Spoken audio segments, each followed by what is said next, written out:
Okay, so here's the thing. I'm going to make this quick, short, and sweet because I have to set up a Patreon account and so forth to get this evolving quicker. But I just wanted to show some credentials quickly here so that when people are accessing my videos going forward, they believe in me because I believe in them.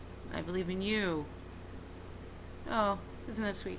Anyways, okay, so what I want to primarily show you is, and this isn't like a brag fest or anything, and I'll be putting up my so forth going forward, my transcripts, with some things omitted because I don't want anybody stealing my identity. Why anyone would, I don't know. But anyways, okay, I graduated from high school after going back. I graduated with a bachelor's degree. Oh, and then when you graduate with your master's degree, you're even bigger, you're even more important, so they give it to you on a bigger one.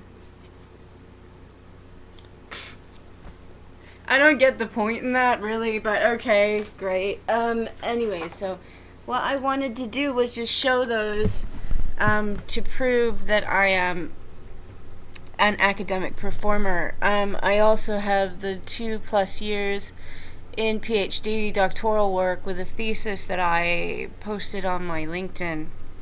I don't know if I was supposed to do that, but I did.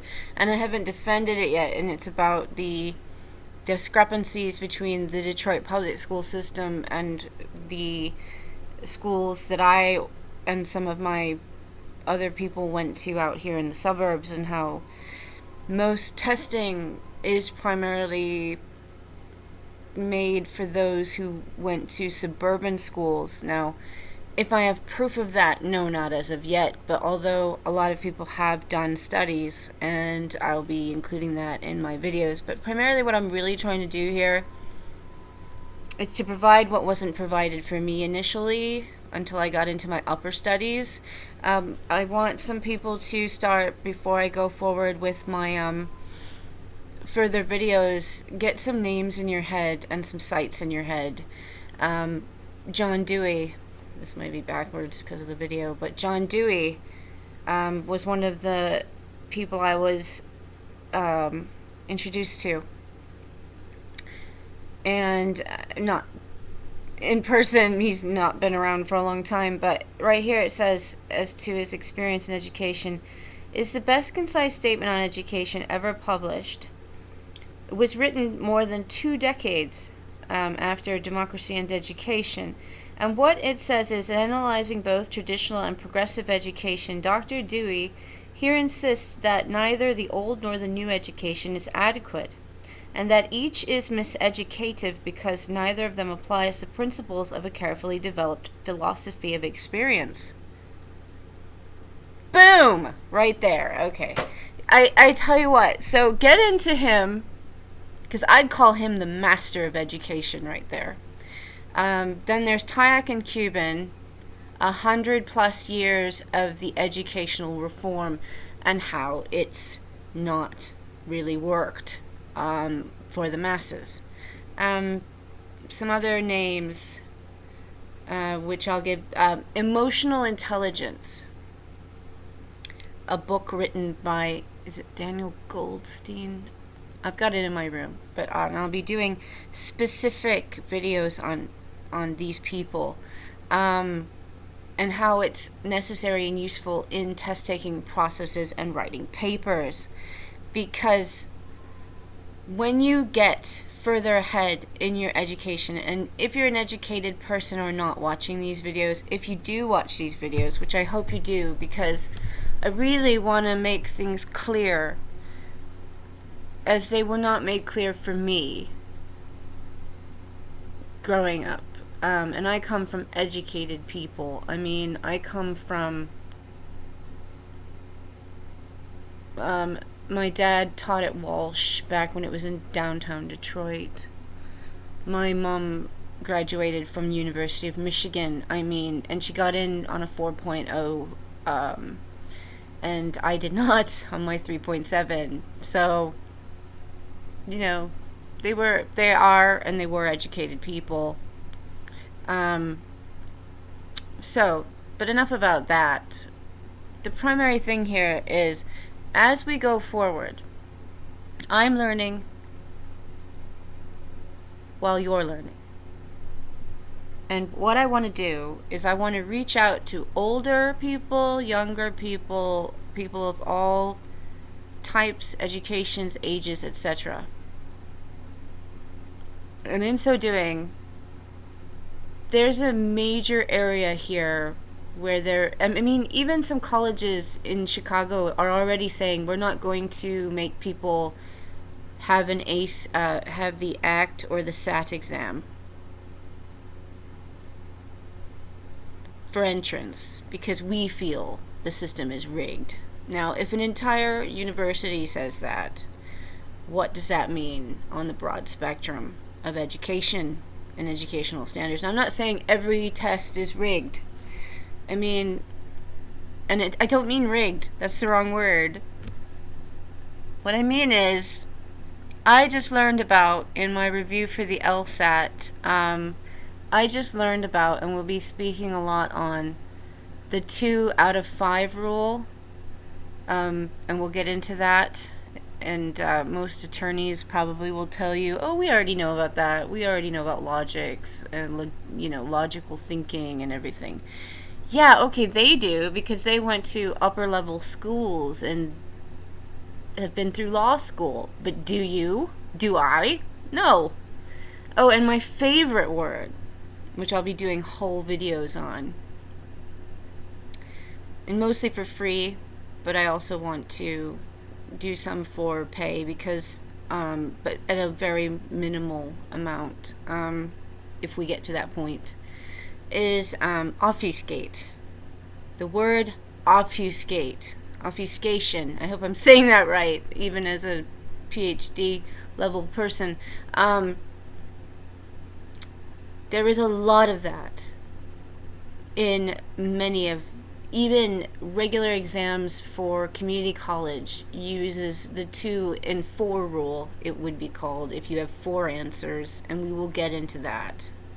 So I am offering this as a freebie, and then as a lower rate once I get things rolling along, maybe with some assistance. And you probably are saying, well, why should I listen to you? Who are you? Who is she? We don't know her. She's nobody.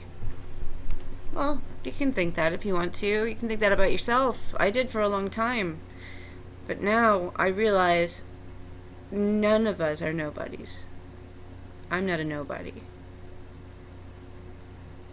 I was led to believe I would never be able to advance in my educational career at a young age by a very top-level high school that is no more. It actually got bulldozed and turned into another high school in a rich, affluent area. And let's just say I grew up in Bloomfield Hills, so figure it out. It wasn't Losser. So anyhow, which Losser is no more. If you know this area, is pretty crazy. But nevertheless, who cares? What I care about is teaching young people and older people how to get through these exams. One is the fear and the phobia that I had for a very long time. Let it go. It's all psychological. It's all in your mind. If you're not afraid and you do quite well on tests and examinations, well, good for you. But maybe there's something you could still glean from these videos as I go forward. Because I thought there was nothing more to learn. But there is always more to learn. That's the inherent amazing thing about the brain and about education is there's always something somebody else knows that you don't. And if I can help one person out there, I'll be happy.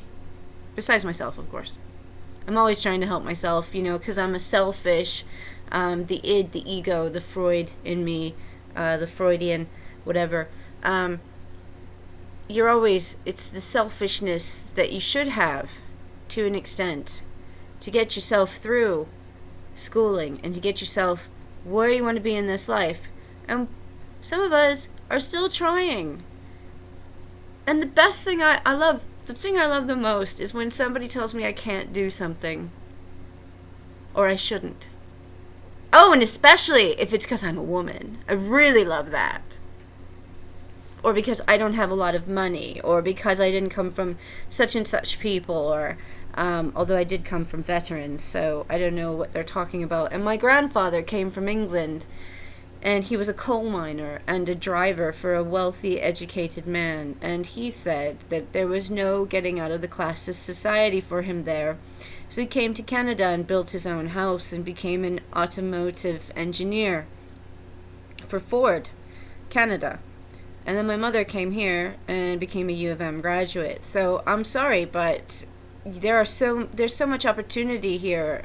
Not to say that the UK doesn't have opportunity, but they are very classist, elitist. People love that show. I won't say it. It starts with a D, Downton Abbey. It's really, my mother hates it because it's just reminiscent of my grandfather stating, even though my mother would have got a pretty much free education in England had they not brought her over here to Canada. And my uncle, who is now, has been a professor in Canada, would not have. He'd have had to go into trade because he didn't pass the upper examination. That's how it goes over there, I guess. Over here, there is more opportunity. But, yes and no. And that's where I want to go with this whole series. So let's just end it there. Oh, and then one side note. Another reason I'm doing this. I was in my classes in adult night school with some young girls, and I was about 18 myself when I went back to do my high school. I only had 6 credits. I could have passed when I was in regular high school had I not had biased people who only cared about A+ students and jocks and athletes where I went to high school originally.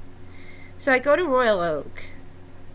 I'm just going to say it like it is. And I go to, and the lady there was phenomenal. And she said, you only have 6 credits that you missed. What were they thinking? You only have to do, and they're free because your dad's a vet. Okay. So I was in. And then I get into the night's classes, and I'm in a math class. Because at that time I wasn't very good at math. And there was an older man, an African American man. I'm going to get back to this in my next video.